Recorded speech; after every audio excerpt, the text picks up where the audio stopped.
Good morning mga ka-showbiz at mga kapwa Barda fans ko dyan. Ito ang ating update para sa Barda sa araw na ito. Isang mabilisang update po tayo kay Barbie Fortesa at David Licao. Kung natiyak ko namang magugustuhan din po ninyo mga ka-showbiz. Kaya naman magkomento na dyan sa ating comment section at pupusuan ko yan. Pero syempre huwag nyo pong kalimutan na magrespetuhan at manatiling mahinahon sa inyong pagkokomento. Kaya naman kung hindi ka pa nakapag-subscribe dito sa ating channel, ano pang hinihintay mo? Mag-subscribe na at i-hit ang notification bell para laging mauna ka sa mga bagong balitang showbiz. Panoorin at pakinggan ang buong detalye at ikaw na ang humusga.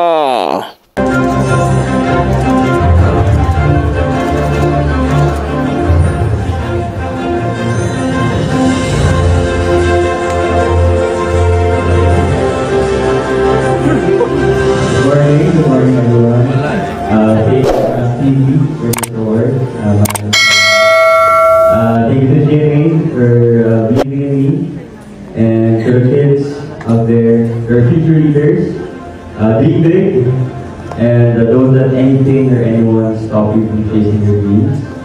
And be nice to everyone. Thank you.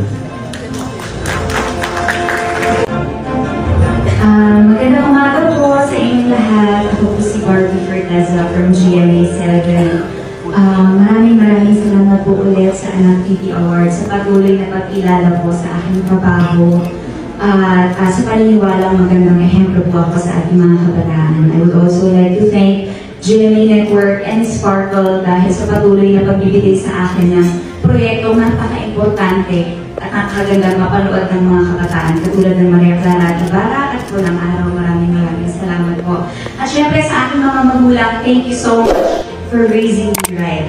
At ngayon, I get to share my influence and hopefully I get to inspire a lot of young people. And ako po, in return, patuloy ko pong gagamitin ang aking platform at profession to encourage ang ating mga kabataan to be good and to do good.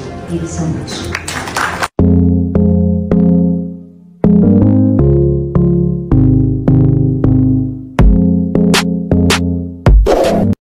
Alam kong nakakabitin yon mga ka-showbiz at mga kapwa Barda fans ko dyan. Pasensya na pero maiksi lang talaga yung video na naibigay sa akin. Gayun pa man, sulit naman dahil muli ko silang nakita. Ganyan, alam kong magkasama itong dalawa na ito mga ka-showbiz. At syempre malapit na rin natin silang makita na lagi nang magkasama. Yan po yung abangan natin. Basta hindi ko po muna i-reveal kung ano yung ibig ko sabihin dito sa ating channel kasi syempre hindi ko pa naman din kumpirmado. Gusto ko kasi confirm ko na talaga yung balita bago ko sabihin dito sa ating channel. At syempre gagawin ko yun ng reaction video para lahat po tayo malaman kung ano yun at kung bakit na sila laging magkasama. O di ba? Excited po ako para doon mga ka-showbiz. Sana kayo din ay excited na. At syempre wag natin kalimutan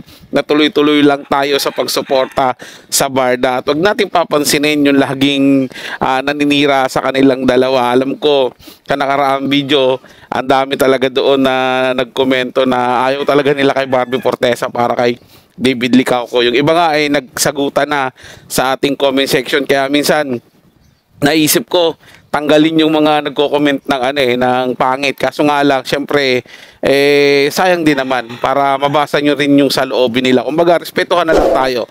Respetuhin na lang natin yung saloobin ng mga haters at sana respetuhin din nila tayo bilang todo suporta sa Barda. So, sana nag-enjoy kayo at huwag nyo kalimutan na mag-komento sa ating comment section. Pupusuan ko yan mga ka-showbiz. Para sa mga bagong balitang showbiz, ugaling tumutok dito sa ating channel at mag-subscribe at i-hit ang notification bell para laging mauna ka sa mga bagong balitang showbiz.